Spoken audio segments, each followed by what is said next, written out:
Bonjour à toutes et à tous, bienvenue. Vous suivez Entrepreneur, le magazine de RIA qui se consacre à l'entrepreneuriat et ce pour votre grand plaisir, j'ose l'espérer. Alors aujourd'hui, nous nous intéressons au business de la cosmétique Made in Togo.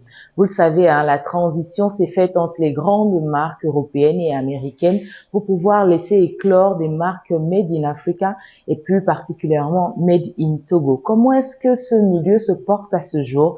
Quels sont les défis que les créateurs rencontrent? Donc, on épluche cette question-là avec notre invitée du jour. Elle est responsable de la marque Nexum Skincare. Elle est notre invitée du jour et elle, c'est Elodie Ekwe, sans vie, avec qui on épluchera donc cette question. Merci à vous de nous suivre. C'est parti, c'est tout de suite pour l'entretien.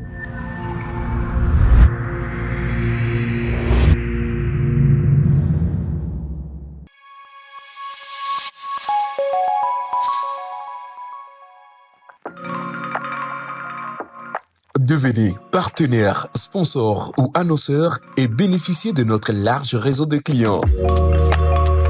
Appelez dès maintenant le 91 59 73 96 92 71 08 15. Entrepreneur, le rendez-vous des bonnes affaires.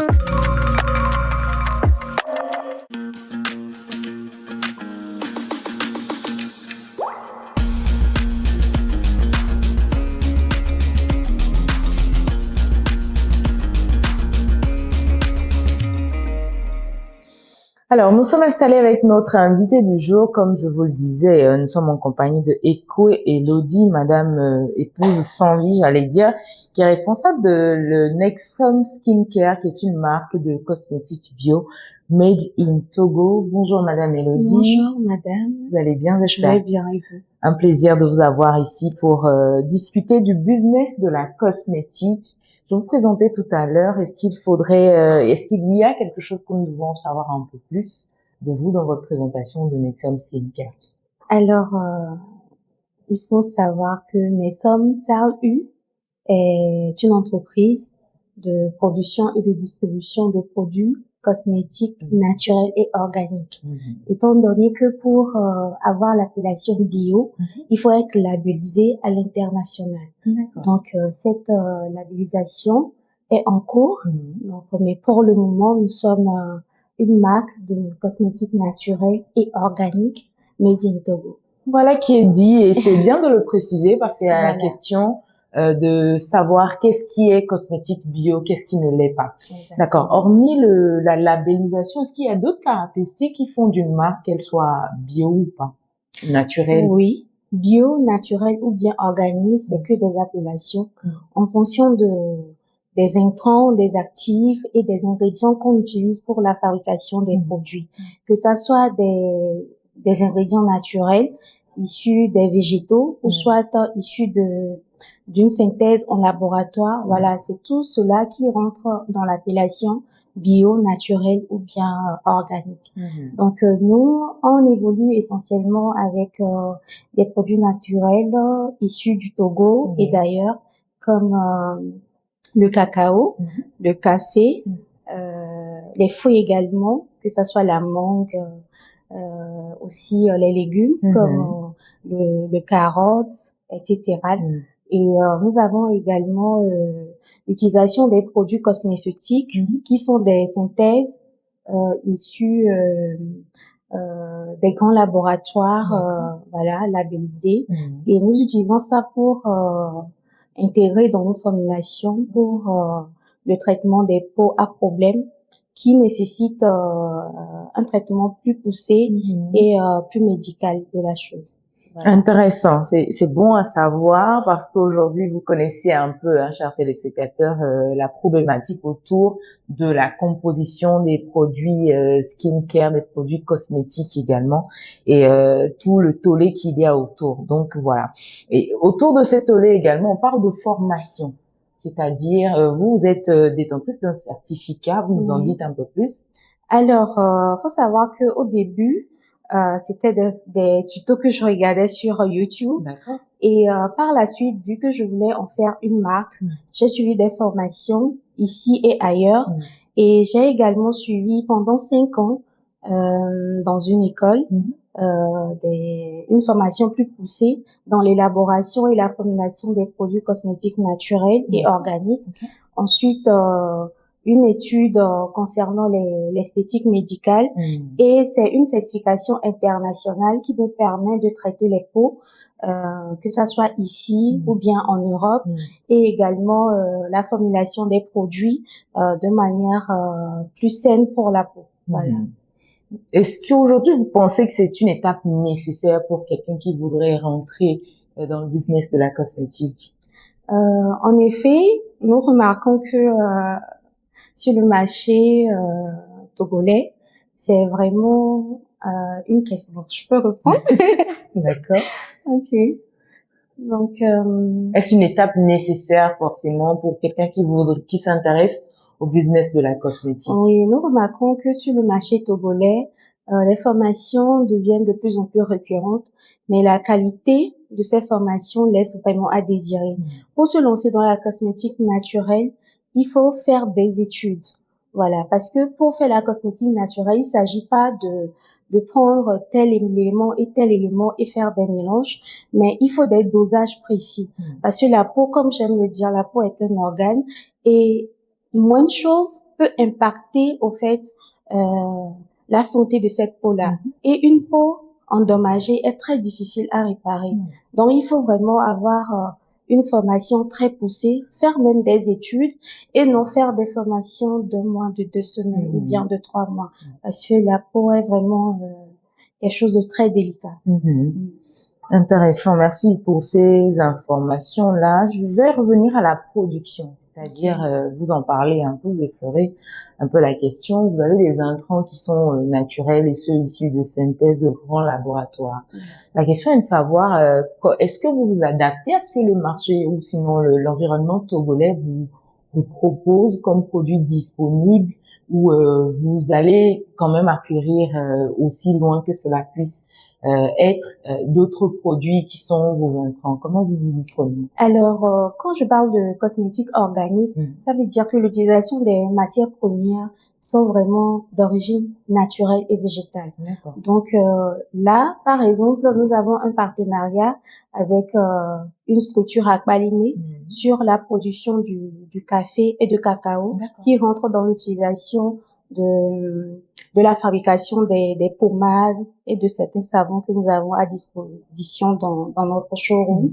Et ensuite, au niveau de certains intrants, pour les formulations cosmétiques qui nécessitent vraiment des actifs médicaux, là, nous faisons référence à aussi une collaboration à l'extérieur du pays et aussi à une grande marque que je peux citer, Aromazone, qui fournit vraiment des intrants naturels et cosmétiques, voilà, gradés.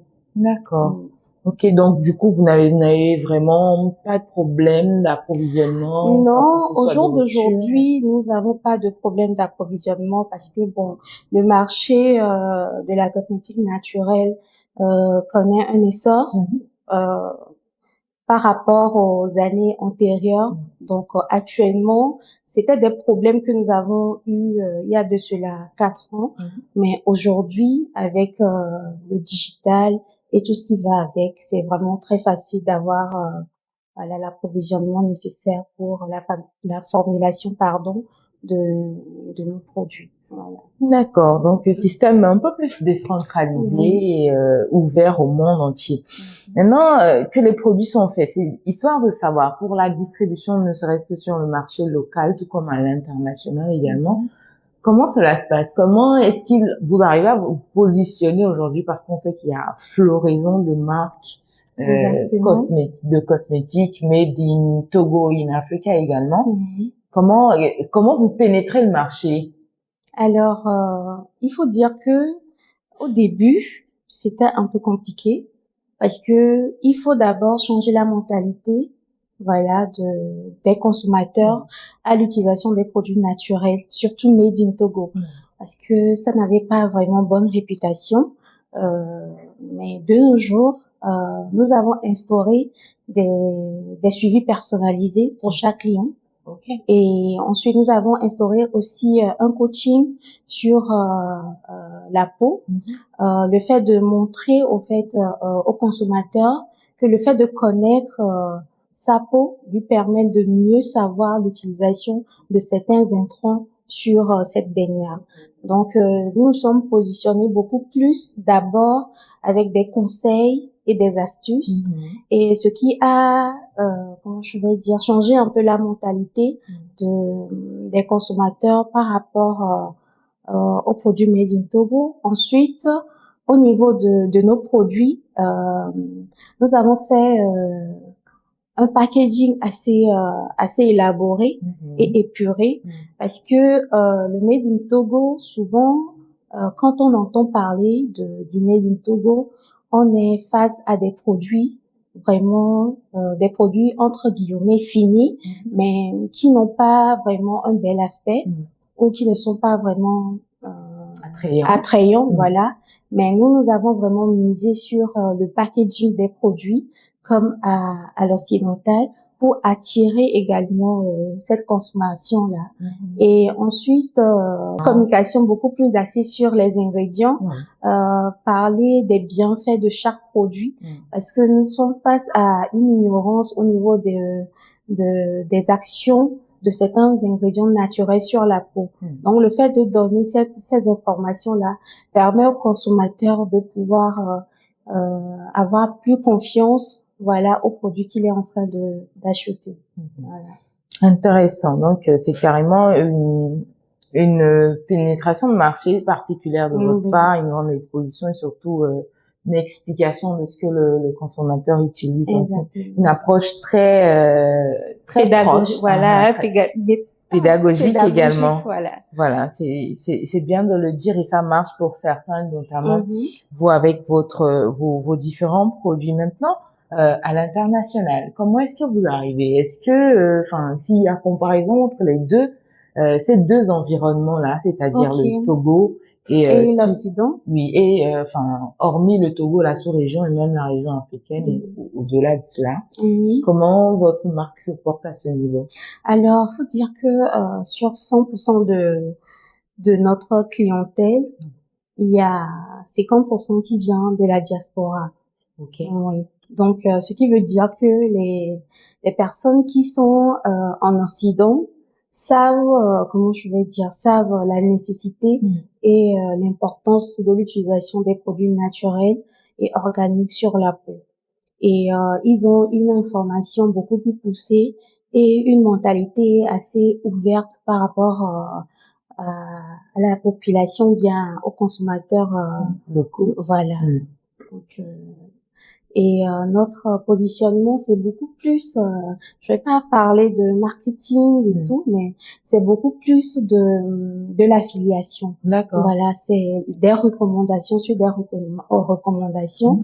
Une personne utilise, elle voit que vraiment c'est un produit efficace et recommande à l'autre et ainsi de suite. C'est comme ça que c'est fait notre base de données clients. Voilà. Ok. À ce jour, mais pour quelqu'un qui voudrait s'intégrer, peut-être se lancer dans le business de la cosmétique, où on sait que, ok, le local peut être peut-être acquis, mais comment on arrive à pouvoir s'imposer face à toutes ces grandes marques, face à tous ces grands noms déjà qu'on a chez nous et même les occidentaux? Alors, il faut déjà avoir sa particularité. D'accord. Voilà, c'est vraiment très important. Qu'est-ce qui te différencie de la concurrence et de quelle approche va permettre au fait au consommateur de dire ah non, je préfère aller chez telle marque. Chez nous d'abord, c'est au niveau de la personnalisation des produits, parce que peu de marques proposent voilà. Et nous, on s'est vraiment basé au départ sur la personnalisation des produits et des diagnostics personnalisés, ainsi que de la composition des produits personnalisés pour chaque client. C'est comme ça qu'on a commencé de base. Et avec le temps, on a acquis beaucoup plus de connaissances pour pouvoir formuler des produits pour tous les types de peau. Voilà. Donc, on s'est vraiment d'abord focalisé sur la personnalisation, répondre aux besoins réels du client en face de nous. Donc, c'est ça qui nous a démarqué par rapport aux autres marques et ensuite par rapport à nos suivis. Parce qu'on a vraiment un suivi personnalisé pour chaque client. Souvent, nos clients sont vraiment surpris quand leur écrivent, on leur demande comment se passe l'utilisation, quels sont les problèmes rencontrés, etc., etc. Et franchement, nous avons un service après-vente de qualité. Ok. Avec cette approche-là, est-ce qu'il est évident pour vous de pouvoir passer à une potentielle industrialisation? En effet, c'est une question assez pertinente parce que actuellement, on vise à vraiment élargir et s'ouvrir en franchise. Mais le problème qui se pose, c'est si on se cantonne à vouloir industrialiser notre produit, voilà votre nos process, produits, ouais. est-ce qu'on pourra offrir cette qualité de service là qui au départ avait séduit nos clients? Voilà, donc on est confronté à ça, mais c'est en cours de réflexion, n'est-ce pas? oui. Intéressant. Et aujourd'hui, de votre œil, hein, vu de vous, acteur du secteur de la cosmétique, Made in Togo, comment de façon globale est-ce que ça se porte et comment est-ce que c'est reçu, hein, au niveau international? Alors, à l'international, le marché de la cosmétique naturelle et organique est en plein essor également. Ils sont en train de donner la possibilité aux artisans de pouvoir d'abord se former. Voilà, il y a des organisations internationales qui essaient de pousser les artisans, voilà, les artisans à avoir des formations beaucoup plus poussées. Et c'est bien intéressant de voir tout ça, de connaître vraiment l'environnement de la cosmétique Made in Togo de par votre cas, votre expérience avec Nexum Skincare. Maintenant, je voudrais savoir en termes de chiffres, parce que vous démarrez cette aventure avec la marque proprement dite en 2019, si je ne me trompe pas.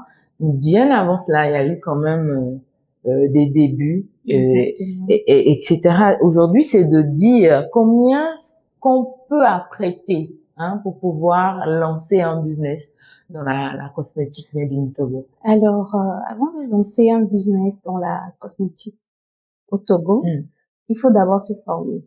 D'accord. Voilà, ça c'est le premier investissement à faire. Voilà, il faut se former et il faut avoir un certain revenu. Parce que si tu veux faire quelque chose d'assez professionnel, où la santé du consommateur t'importe, tu vas vraiment miser d'abord sur la qualité d'information que tu vas acquérir.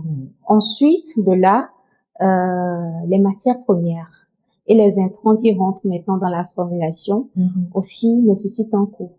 Voilà, mais je vais pas dire pour ne pas affoler toutes les personnes qui désirent rentrer dans voilà. C'est bon de savoir, Voilà, mais disons pour les intrants, il faut au moins 1 million. D'accord. Voilà. Et pour les formations, minimum également 1 million à 2 millions. Voilà, ça dépend de la qualité de la formation que tu veux acquérir, comme je le disais tantôt. Donc, c'est des formations avec différents modules et chaque module a un coût. Voilà. Ok. Donc, on fait les prévisions pour vous, chers téléspectateurs, qui êtes donc intéressés, hein, par ce domaine-là, et voilà quelques estimations de la part de Madame Elodie, qui est notre invitée aujourd'hui. Je voudrais également savoir aujourd'hui avec la démarche que vous avez, vous êtes ouverte à une ouverture de capital, c'est-à-dire pouvoir avoir des personnes qui investissent dans votre business, histoire de pouvoir l'élargir. Est-ce que vous l'avez en vision ou pas? Oui, en effet, parce que actuellement la société est en SARL-U, donc pour vraiment penser à s'élargir, il faudra d'abord changer nos statuts et nous sommes quand même ouverts à d'éventuels investissements et partenaires. Sinon, ça va comme ça et Ouais. On va en discuter. Ok, merci beaucoup en tout cas pour ces questions qu'on épluche également avec vous aujourd'hui. Ma toute dernière question serait de savoir à ce jour, quels sont les défis qui restent à pouvoir être relevés de par les différents acteurs de ce secteur de la cosmétique. Alors, en premier, c'est la main-d'œuvre qualifiée. Je pense que c'est un problème assez général pour tous les secteurs d'activité. La main-d'œuvre qualifiée et enfin, maintenant, aussi la mentalité a quand même évolué au niveau des consommateurs qui sont beaucoup plus friands des produits cosmétiques, voilà, made in Togo. Et mis à part ça, le défi majeur sera au niveau du financement également. Voilà.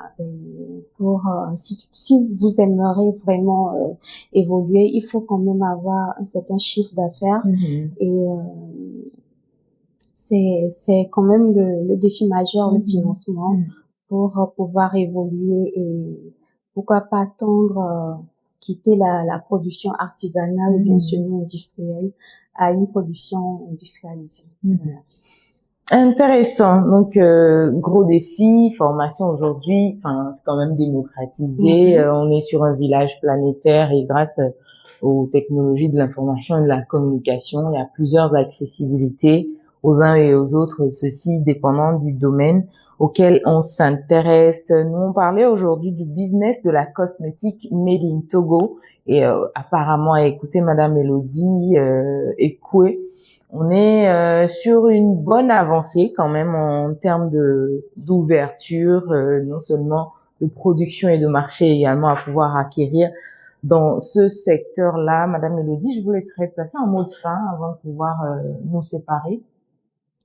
Alors, je vais simplement dire que la peau est un organe et il faudrait en prendre soin. Merci. Voilà. Pour en prendre soin, et voici des moult façons de pouvoir en prendre soin. Et pour vous qui êtes intéressé, c'est un business qui aujourd'hui peut quand même rapporter, comme on l'a vu, avec de gros investissements, mais aussi de gros bénéfices. On peut le dire, de gros bénéfices. Oui, bien sûr. Ça va? Ça va. Allez, merci beaucoup pour ce temps accordé et toutes ces informations apportées. Business de la cosmétique made in Togo. Si vous avez des questions, merci de les laisser dans les commentaires. Vous nous suivez donc en replay sur YouTube. Merci d'avoir été là. N'oubliez pas de vous abonner si ce n'est pas encore fait, parce que nous vous proposons autre contenu sur les différents réseaux sociaux de Réa. Et d'ici là, portez-vous très bien et que Dieu vous garde.